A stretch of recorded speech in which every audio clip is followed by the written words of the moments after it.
edition of the Coding and Compliance Roundtable on the Compliance Guy. I'm Sean Weiss, and as always, I want to begin by saying thank y'all so much for tuning in, logging on, and just hanging out with me and my good friends Terry Fletcher, Scott Kraft, Christine Hall, and Paul Spencer for just a little while as we get to talk about all things compliance. So, with that said, I do want to start off by talking about the fact that last week we were not able to do a compliance roundtable, and the reason is my fault, sort of. I was in the hospital last week. For those of you that may or may not know, a couple of years ago, I had my first stent put into my heart, and a couple of days later, I had a heart attack and put 2 more stents into my heart following that. And ever since then, things get a little bit wonky from time to time. And whether it's due to an 81-year-old mother who creates a tremendous amount of stress in my life, or whether it's these 2 puppies that nobody has claimed yet, or some of the other fun stuff going on in my life, I was out of commission for a few days last week. So with that said, I want to share with you, because today we're going to talk about compliance on this roundtable. And it couldn't come at a better time, because we are in Q4, obviously, with this being the 14th day of November. And the fact that the legal landscape, the regulatory landscape, the auditing landscape continues to shift, to evolve, and to take form of a supervillain in a lot of cases, with overzealous prosecutors, overzealous investigators. And I can say that because of sort of the stuff that we are dealing with.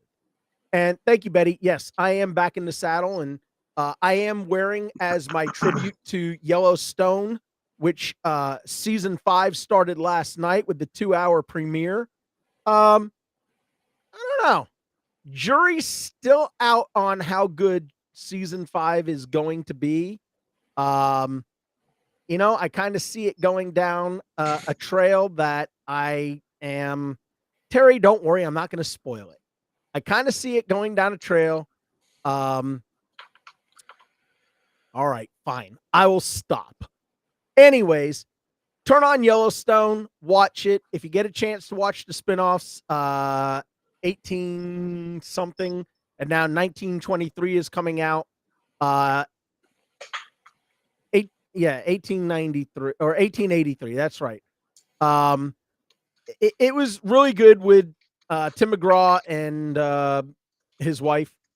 But with that said, let's jump into compliance. So last week, when I was in the hospital, I went in through the emergency department, and it was just a matter of moments before the ER physician said, "We already spoke to your cardiologist, and you're going straight inpatient."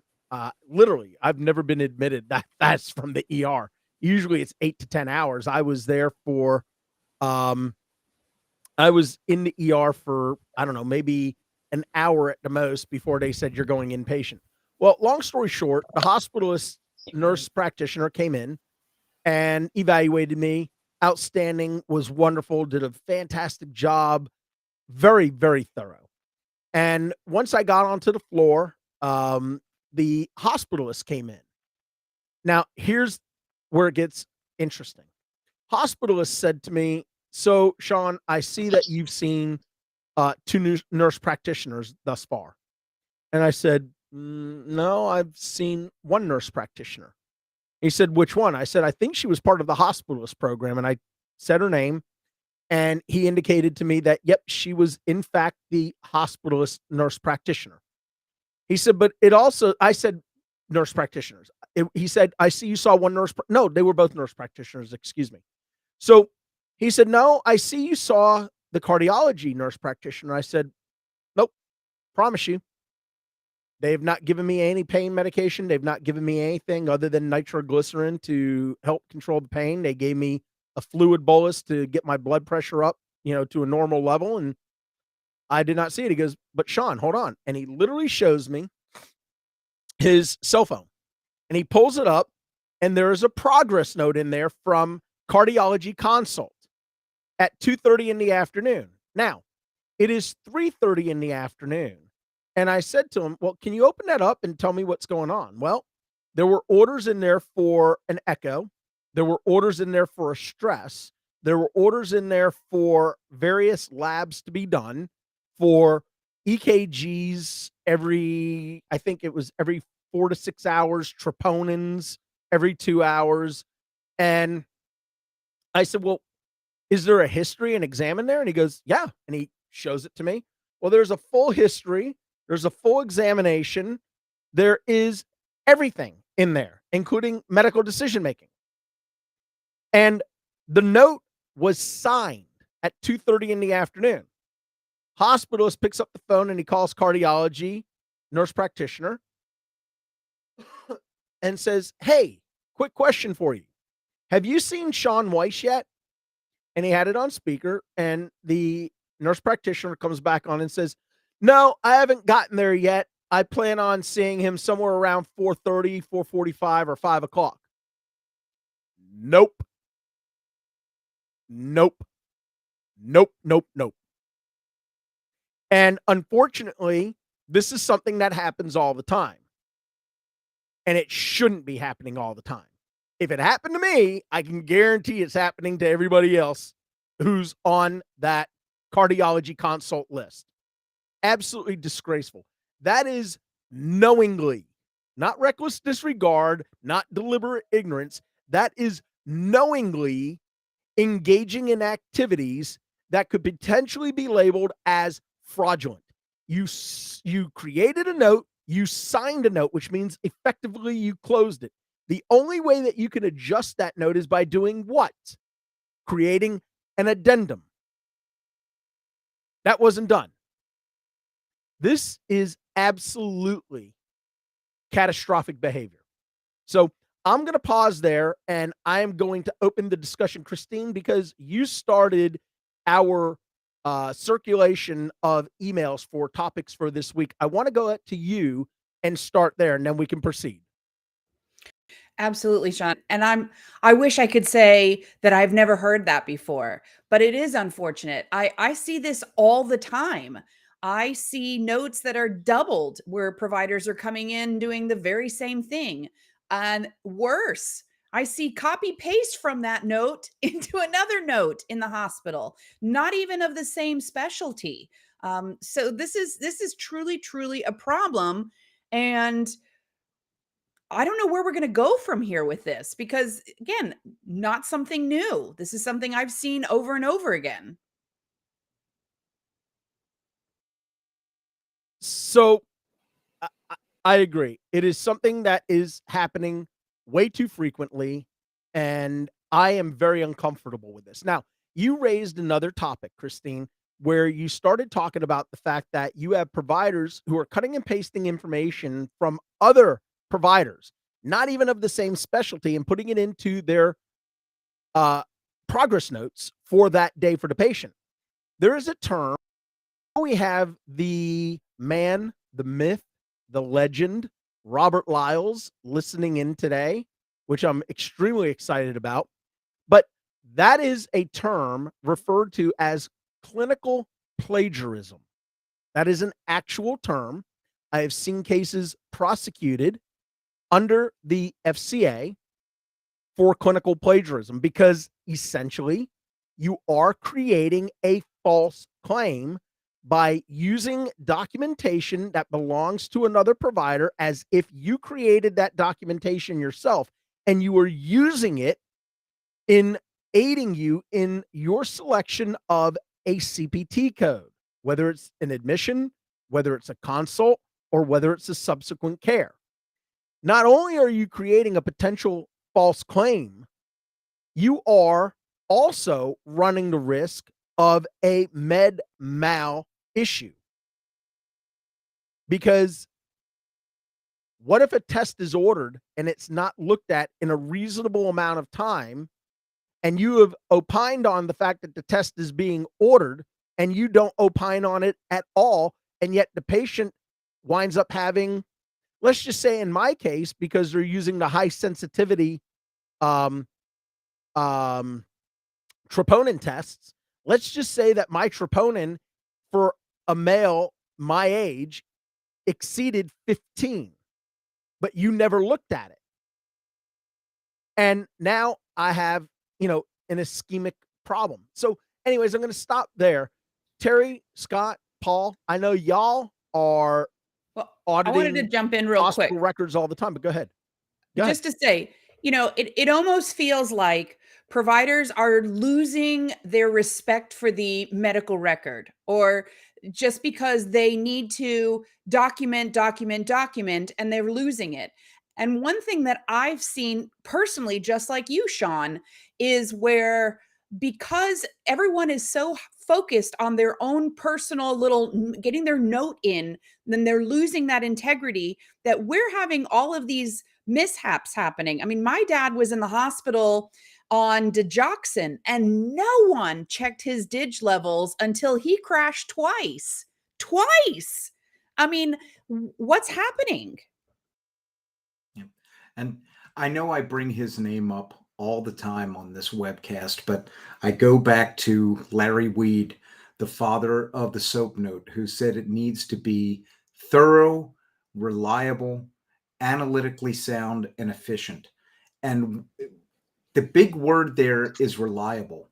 When you're carrying information from day to day and you're just copying and pasting, the thing that really bothers me, and this is something that's going to come up in 2023 when we come into the new documentation guidelines, regardless of whether they're creating a note before a visit has ever happened, is the fact that they're carrying forward resolved issues day after day after day when that condition is resolved 5 days ago. Well, if it resolved 5 days ago, it shouldn't be in the assessment plan. It should drop off the day it's resolved, and we should never see it again unless there's a flare-up during the stay. So it's those little things. I mean, it's so easy to just say, click over here, but clearly the review is not happening on a day-to-day basis. Yeah, I mean, I'll just Scott, go ahead. I'll just add to this that I'm concerned not just by the volume of these things happening, both these notion of visits being documented before the patient's seen, or to Paul's point, things being carried forward that are resolved, but the number of times that I bring that up with clients, with the physicians in particular, and they don't see any problem whatsoever with it. And I don't know if it's going to take some type of investigation, or some instance where maybe as we transition to these new guidelines, providers being found or held to account more for these things. Because I mean, I'll use the phrase spirited discussions with providers about these things that they are documenting.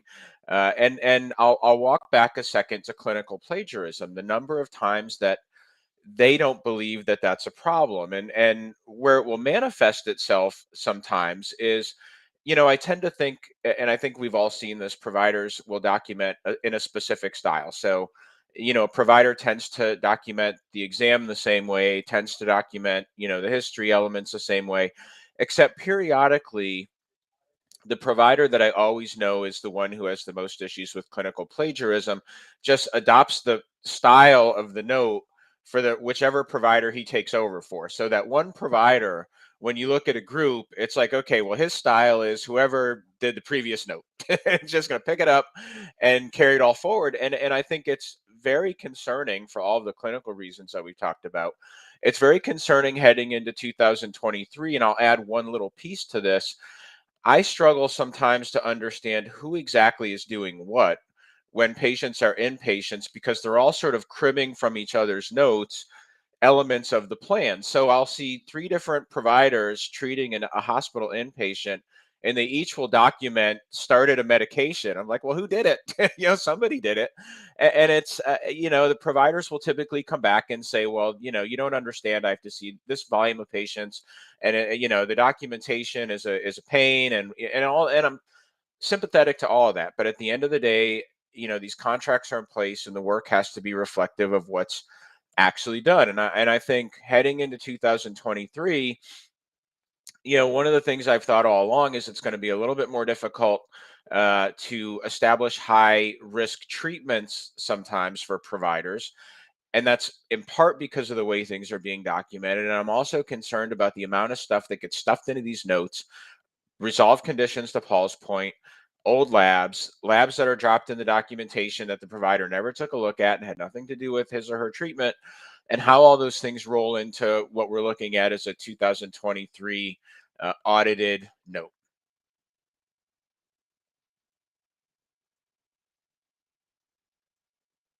And I'll just add Terry. something to that too. Yeah. So one of the things I'm finding in my audits, since I do so many payer audits as well, is that nobody has updated their template in their EMR to the 2021 rules. I'm still seeing 50% or more spent counseling. Still the click and paste of the history and exam, that elements you just know are brought forward. It's amazing how patients never gain weight in 5 years. I mean, it's just things like that is just crazy to me that I'm seeing brought forward, or even a statement where a patient has said to a physician or a provider, I spoke to my PCP, or a patient spoke to their PCP and said that they were having this problem. And that's brought forward every single, encounter. And at some point, they didn't speak to their PCP again. So, in reference to my good friend Christine, today, what are they saying today? But the biggest thing that I'm seeing that's a real problem is the fact that this goes back to medical necessity.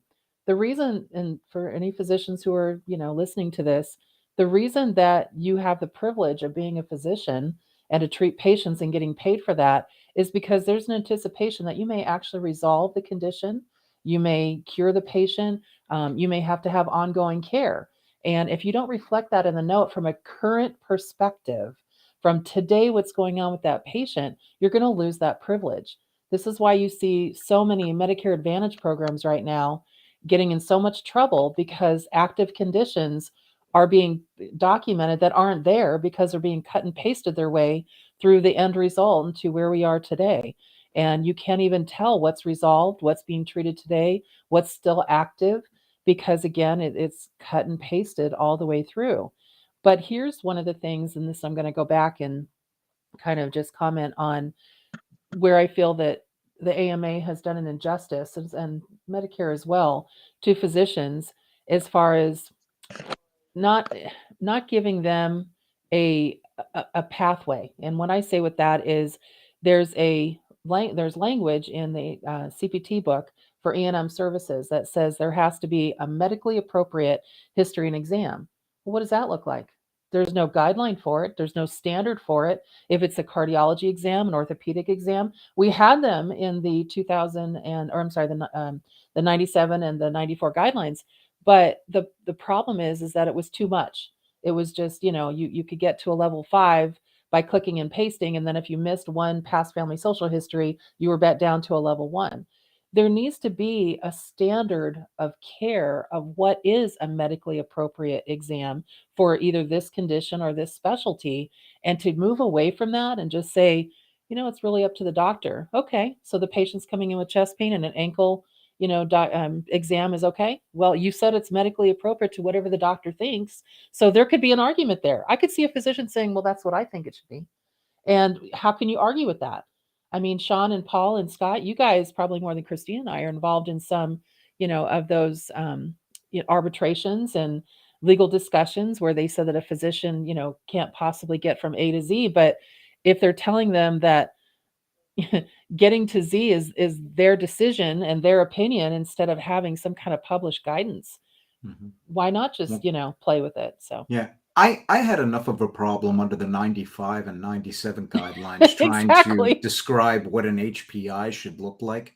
Ideally, when you have a medically appropriate history and a medically appropriate examination, ideally in a perfect world where everything is daisies and roses and lovers are running across the springtime field into each other's arms, what you have is a history and examination that ties directly to the chief complaint. and is relevant to that chief complaint and the reason for the encounter. From what I have seen, good luck trying to put that in medical terms. But what you just nailed it, the chief complaint. But a lot of the EMRs now use the chief complaint in scheduling, which should never marry each other. So this is a chief complaint, sick visit, chief complaint, annual wellness visit, chief complaint, new Here for patient. follow-up. Yeah. Right. Here like, to or establish the care. FU, which is Yeah. really not nice to put in a medical record, I'm just going to Yeah. say. But that's what we see because it's tied to the EMR. We've lost the integrity of the medical record. Yeah. And So a I lot want to of say something here. Hang on to that thought for 1 second, Paul. Folks, listen to me on this, because this is what I do every single day of my life. The prosecutors, the AUSAs, know very little unless they've had numerous cases behind them for prosecuting under the healthcare fraud statute, which is criminal, or bringing cases against providers in the civil realm for violation of the False Claims Act. They will create theories based on whatever that theory comes from, and they will go with it, because most prosecutors, most prosecutors, not all, most prosecutors are looking to extract their pound of flesh. They're looking to get a few big name, high profile cases behind them so that they have something to lean on when they decide to get out of the public arena and go into private practice, landing with a big firm. Now, I'm not saying all, but I know several who have done that.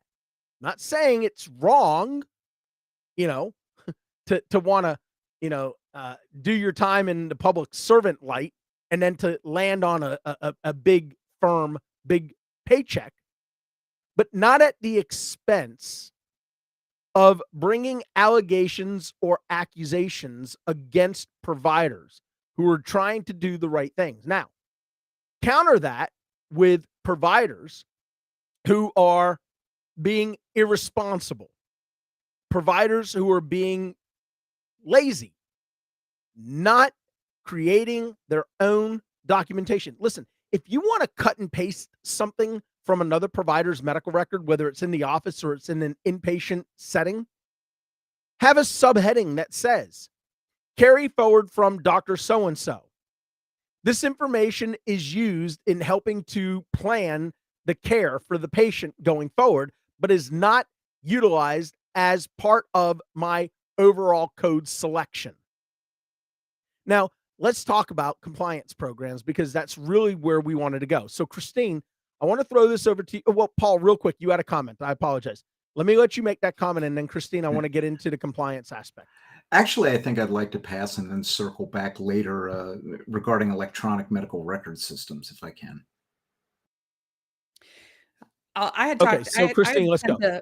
a message out talking about the compliance program.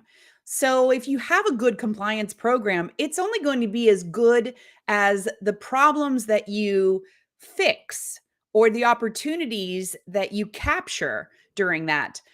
What I'm seeing is sometimes we see the problem, we identify the problem, we provide education for the problem, and the problem continues and the problem continues.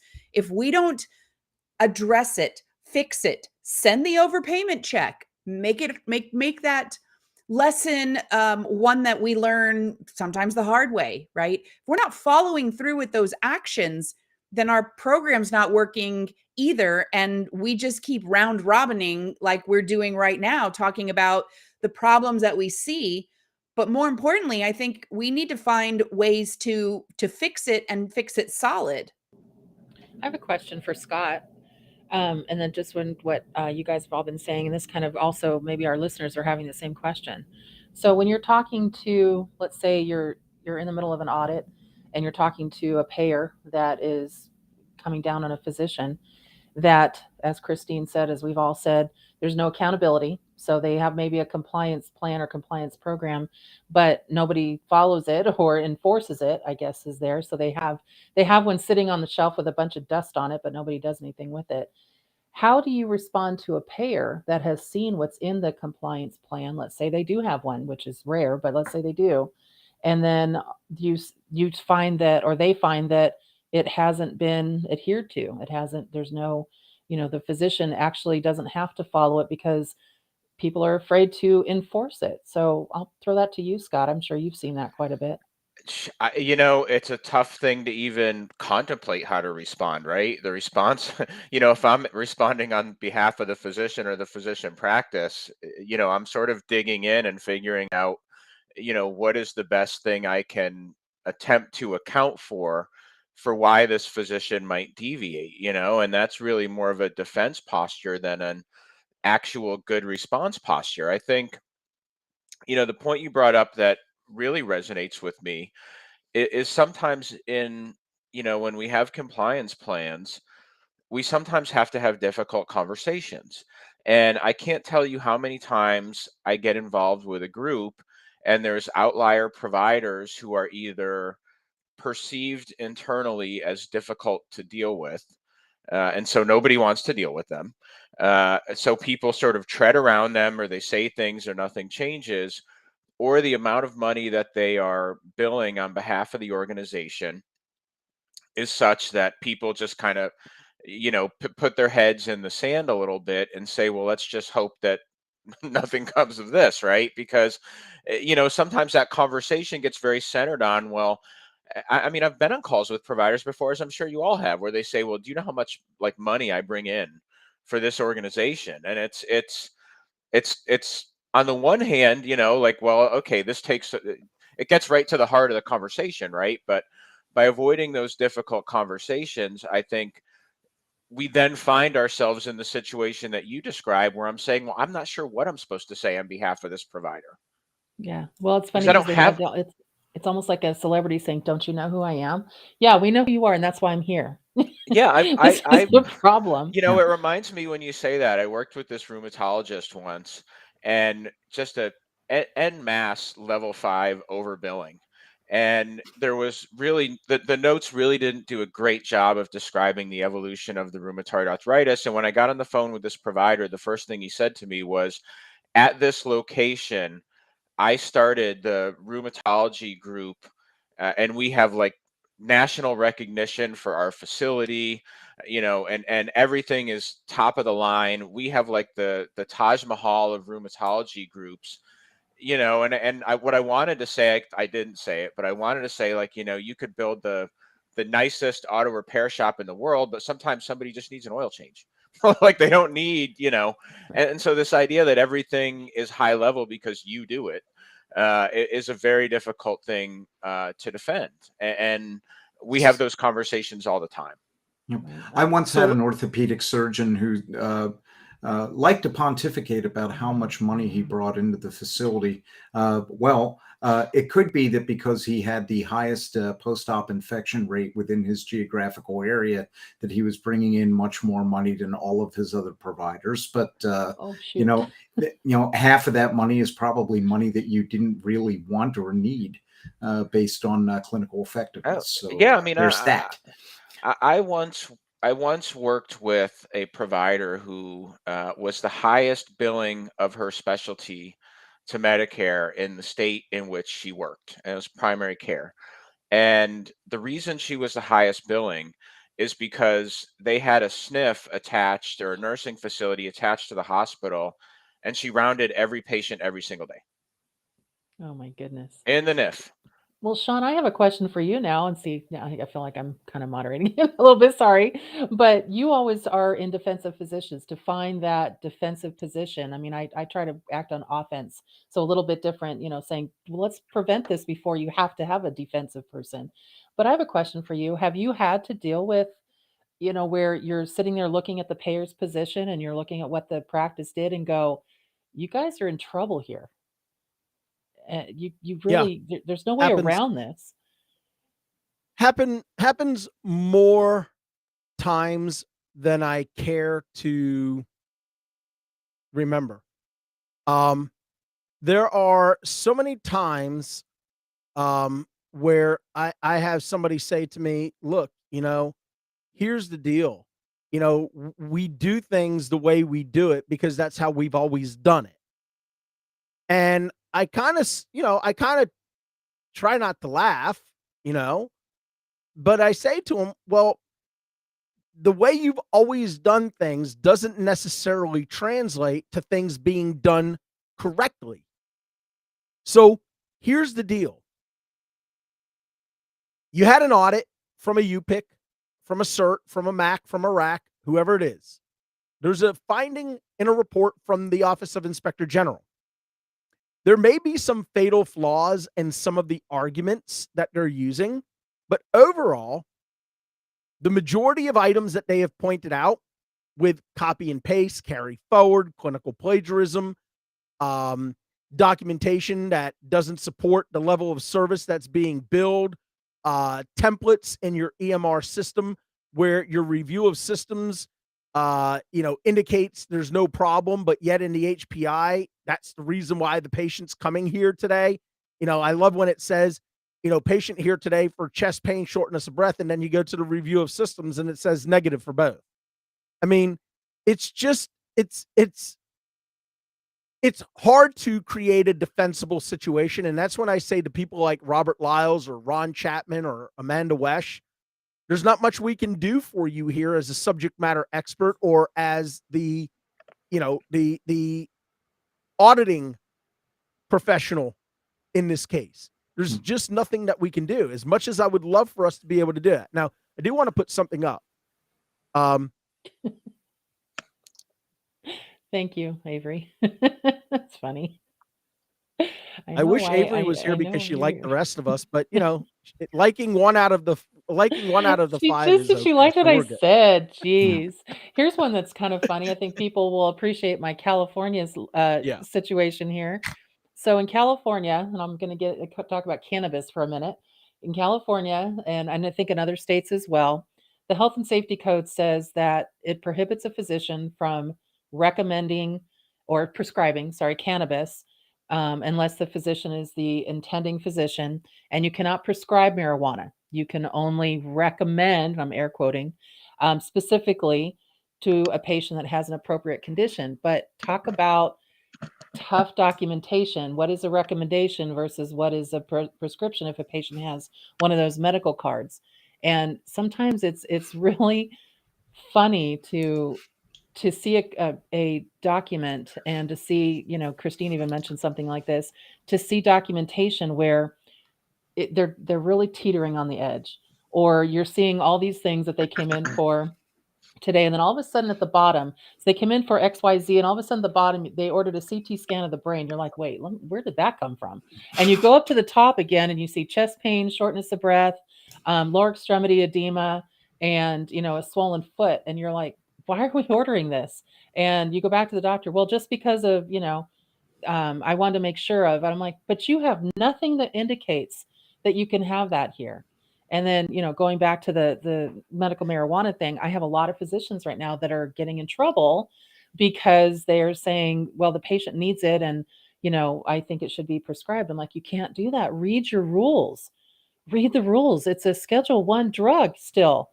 You can't do it. So even though it's all these measures passed for legalities, whether it be medical or recreational, there's things on that front that have been becoming a compliance issue, if you will.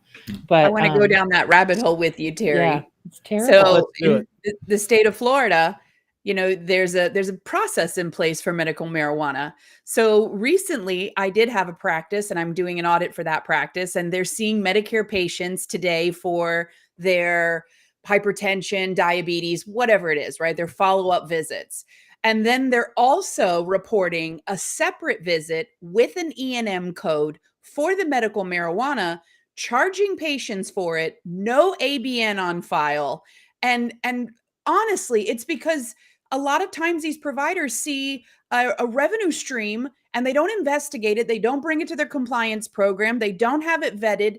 There's no discussion of how are we going to incorporate this into our practice compliant, right? And that's what I've been seeing on this end a lot. And it did not work out very well for a couple of the providers that I've worked with. Well, so two things. The best, based on my experience with some of the people who are into that particular band, maybe the best path is to just prescribe a Fish concert and wash their hands of the whole thing. Because if you can't find cannabis in 10 minutes at a Fish concert, you're not looking very hard. Second, as far as EMR templates, I know we talked about that very briefly. My next comment is directed to the person in the basement with the red stapler on his desk at the Office of the National Coordinator for Health Information Technology with regard to the certification of EMRs, and why at the very beginning of that certification process did they not insist that every single electronic medical record that was certified have some type of tracking mechanism within it to track copying and pasting and clinical plagiarism from note to note within the same practice. A lot of this could have been solved with that. So that And would it's have taken frustrating. forward thinking. Yeah, that would have taken forward Yeah. thinking, and that would have been something that, unfortunately, our government has a slogan, which is close enough is good enough. Yeah. Well, And every government is reactionary, but that's technology requires a higher standard.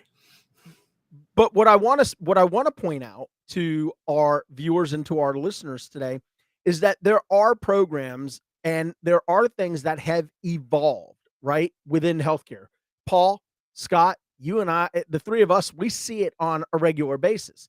There are things that have been created called clone sleuths, whereby the payers are now tracking the number of times words appear in consecutive documents, where they are then pulling those documents to be able to go through and look for those cut and paste situations to be able to, support the allegations of cloning, right?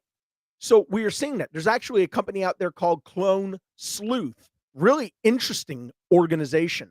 I ran into them years ago at a conference.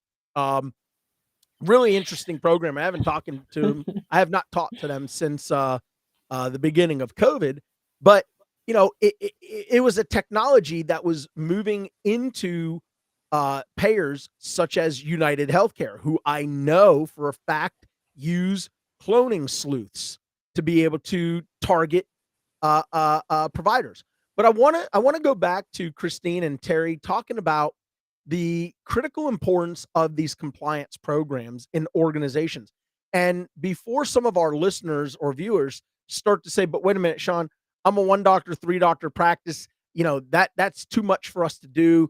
I can't afford to do that. They're not really looking at us. They're looking at, the big health systems. What say you? Terry, let me start with you. Well, I think the one thing that you have to keep in mind is that you have to understand what the expense is going to be if you go under a full-blown audit versus an expense that is to prevent you from doing that by having compliance mechanisms in place. I know it costs money to do an internal audit, to have anybody come in to look at, I know what I charge. So I know how much that costs, to do that. But this is where you have to do your due diligence. You have to have these things in place. It's not an option anymore. 30 years ago, 40 years ago, maybe, gosh, am I aging myself? But it could be, at this point, you have to know we're in a litigious climate, and you have to look at all the money that's been pushed out, not just in HHS funding, but with Medicare, and how much they constantly post on the OIG, LinkedIn website, whatever, of how much fraud, waste, and abuse there is, and how commercial plans have also said, wow, maybe we should look into this as well. And they're starting to do that you need to be proactive to make sure you're protected and have things in place, because they will find it eventually. Look at all the COVID fraud that we're seeing and all the things related to, bad actors out there that took advantage of the program, and they're already now doing the PPP stuff. That's just, side note. But I think that to say that, So it's just real too quick, Terry, expensive. I got to share this with you. I have Yeah. there's a physician. There's a physician. Well, I'm sorry, he's not a physician. This is an individual who was a business owner, who his organization went out of business, okay, prior to the public health emergency. The individual was already indicted on other things and then wound up filing for PPP and got paid $195. Now the government is literally crucifying this individual. Are you kidding me? For $195? I mean, this is Well, some of the crazy stuff that's going also on. see physicians that took the PPP and they didn't even spend it. They have it in a separate account to use for if they need it later, which you're not allowed to do, by the way. And so you had reporting times, you had to send it. Same with HHS. All of a sudden, they're now auditing those. Did you see that thing that came in? I think all of us saw that, where now they're going back on anybody that got a certain amount. I think it was, what was it, up to Yeah, 275,000? If you got a dump in your account yeah, that you didn't even ask for, they're now going back and yep. auditing you. It's a surprise, that Merry Christmas early. So And so it's I want to crazy. go to Rosman's. I want to go to Rosman's statement, and this I'll address to the whole entire panel. This is You know, true. Yeah. I agree with you, Rosman. I know a lot of physicians that think they're never going to get audited. I hear it all the time, up until the point where I get contacted by an attorney who says, "Hey, Sean, I'm so and so, and you used to, you engaged with so and so a while ago. Well, they just received notification from a UPIC that they're being investigated for fraud, or they just received a CID, a civil investigative demand with interrogatories, and we need to have a conversation." And I have to remind the attorney that, you know, I've had conversations with your client numerous times where they've said to me, "Sean, I think you're being just a little overreactive with some of this stuff. I've been doing this for 25 years, 30 years. I've never been audited. Nobody's ever, you know, nobody's ever come after me. And then all of a sudden, now I'm getting a call from their counsel who's having to go back to the client to say, Sean and his team are happy to engage with you, but now you're looking at a deposit of X, you're looking at an hourly rate of Y, and, they don't know that they can legitimately support the things that you've been doing because they have a paper trail of them telling you what you're doing is problematic." But Christine, go ahead. I know you had a situation recently. Yeah, I got that call. I got the call from counsel, and they said, "Hey, you worked with this providers group, and now they have that CID that's come in, and we need you to come in and opine upon it." I said, "Absolutely not." I told them in the report of findings, "This is what we need to fix. This is your overpayment. This is your," and nothing happened from it. So don't call me. I've already said to you what you needed to do, and lo and behold, here we are. I did I've want to actually had piggyback. that too. Yeah, go ahead. Yeah. No, I have this just real quick before you piggyback on that. One of the things I had, same thing where I got called and that kind of thing. One of the things I've now installed in my consulting business, and I do it now because of this very thing. If you Mhm. call me to come in and assess your practice, assess your RCM, whatever we are looking at, audit your E&M, and I see problems, and I recommend that you fix them. I also will say, guess what? This also gets you 6 months later. I will be coming in, you will be paying for it so Uh-huh. that we can make sure that you adhere to what I recommended, or I won't take it on. So that's part of my contract. Mine too, And Terry. everybody I think, agrees. Yeah. yeah, that's how we do it. And the thing I wanted to kind of go back to is, you said a lot of practices say, "I'm 1, 2, 3 providers. I can't afford to bring compliance in. I've got a great office manager. She's been here 15 years. I've got a billing staff. They've been with me 8 years. They're wonderful." How do you know they're wonderful? How do you know that they're getting their education, that they're implementing the proper things, that they're on top of what's going on? How do you because know? they're friendly and That's such a nice and great statement. respectful people. Yeah. I bake And that cakes Say that too. again, Scott. I said Hang on. Say that again, Scott. Say that because again, because that is such a key point. because they're friendly and nice and respectful people, and that's Yep. where it stops, right? Yeah. So Scott, while I have you in this center box, and then Paul, I'm going to put you up here in just a minute. So Scott, over the last year, because of the number of new clients or existing clients that we've done work for, where they've said, I need you all to, become our compliance officers for us. So you have stepped into actually becoming a compliance officer for more of the 1 doctor, 3 doctor, 5 doctor practices. Can you talk about some of the struggles that you have and how you overcome some of those, where you make a recommendation to a practice to do something specific and there's pushback?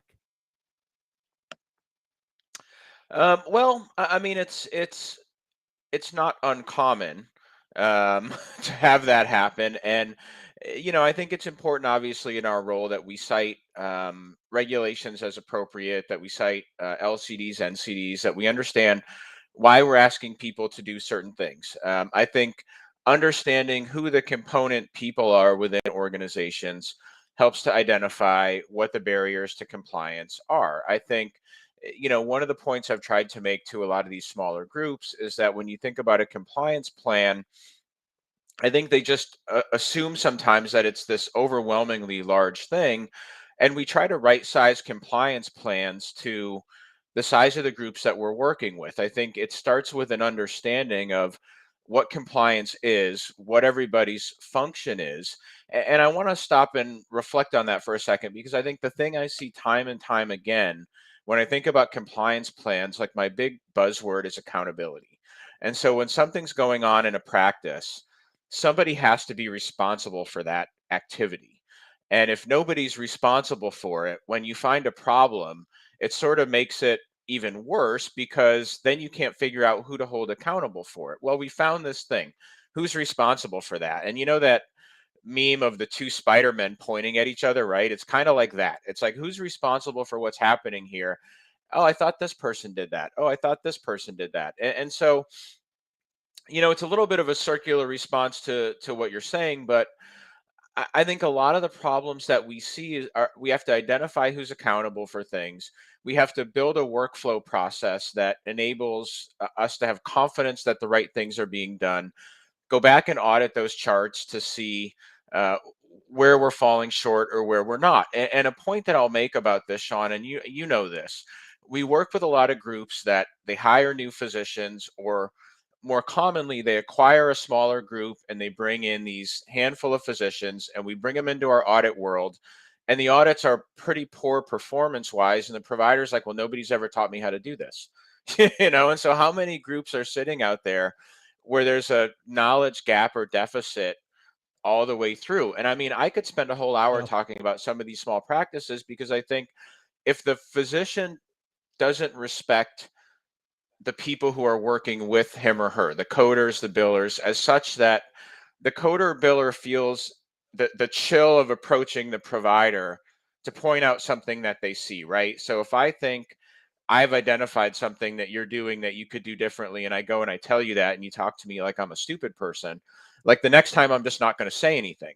And that's a problem, right? Because how many of these activities go on where it's like, well, I can't talk to that person, and even we talked about this on this call, I think a few weeks ago, where sometimes as an outside consultant, you're telling them something and they're saying, well, that's a great idea. And the internal people are like, oh, we say that all the time, but they don't listen to us, you know? No, that's a great point. And as David Germain said, our job as consultants, our job as regulatory experts, as auditors, it's not to be nice. I am not here to be your friend.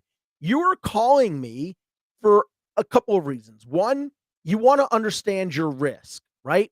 What is your risk for submitting claims to the insurance companies for the levels of service that you're billing? And does your documentation support or substantiate those levels of service? And if they don't, what's missing or what needs to be recalibrated in your EMR to ensure that you are able to satisfy the requirements of the levels of service? I always get a kick out of when a provider says to me, how do I bill a level 4? Well, I don't know. I mean, how many licks does it take to get to the center of a Or, Tootsie Pop? Well, mean, even when they say it like, sorry, I was going to say sometimes the way I hear that phrased is, how do I get this to a level 4? Yeah, how do I get this to a level 4? Here's the thing. It's not about getting to a level 4.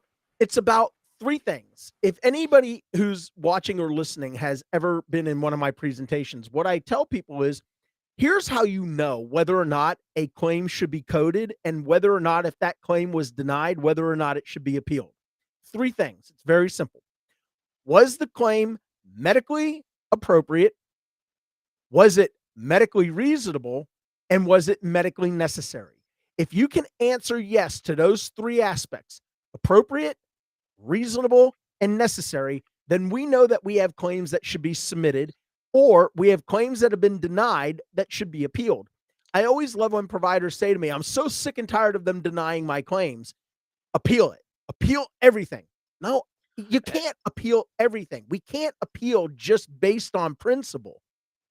I'm sorry that you're disappointed in the reimbursement rates or how the insurance companies are going, but we cannot legitimately appeal things where you made the mistake because you weren't entitled to that reimbursement anyways. Well, And to Terry's point, hang on, Scott, 1 second. I'm so sorry. I'm on a rant and I'll stop.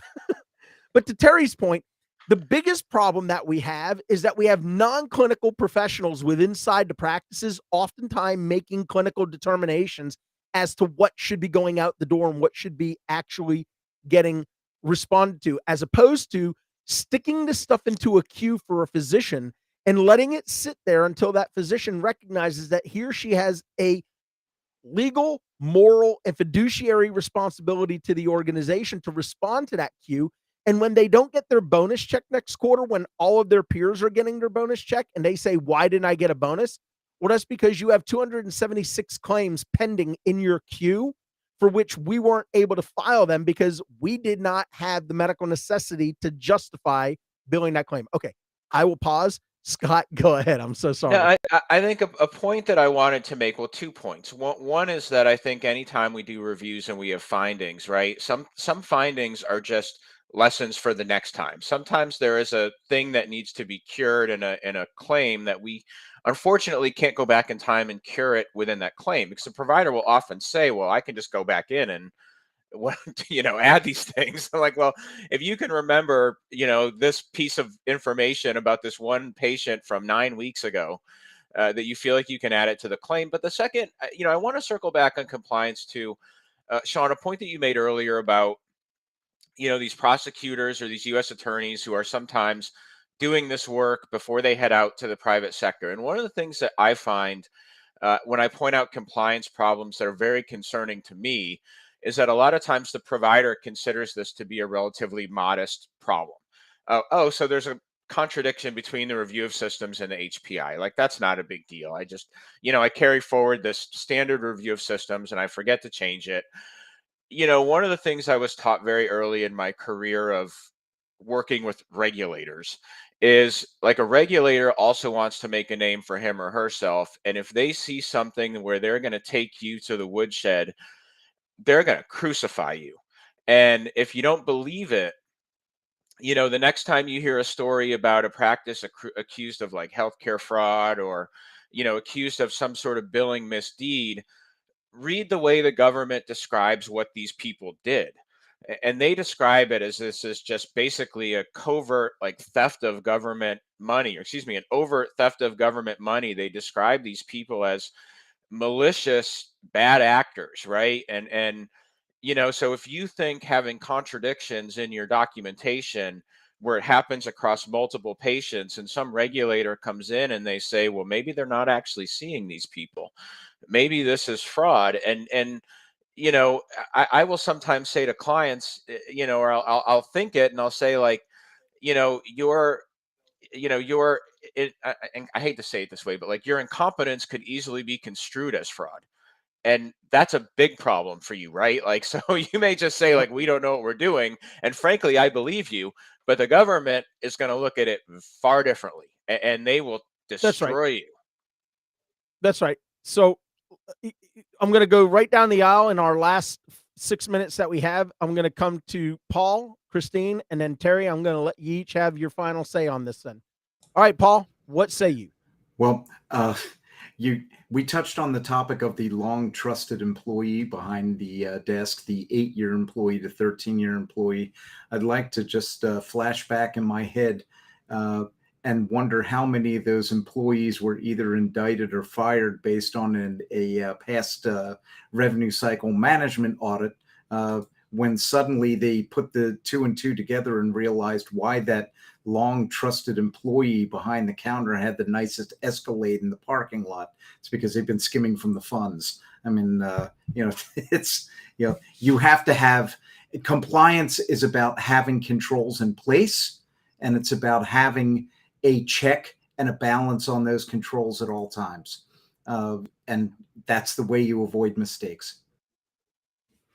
I wanted to say, I get a lot. Oh, well, I got an audit and I beat it. And I think, yeah, you beat it. You hired an attorney and you hired a consultant and you had your staff working overtime and it ended up costing you $50,000, but you beat it, right? So again, why go through all of that waste of time, waste of energy, waste of resources? Hire your consultants ahead of time. Come in, listen to us.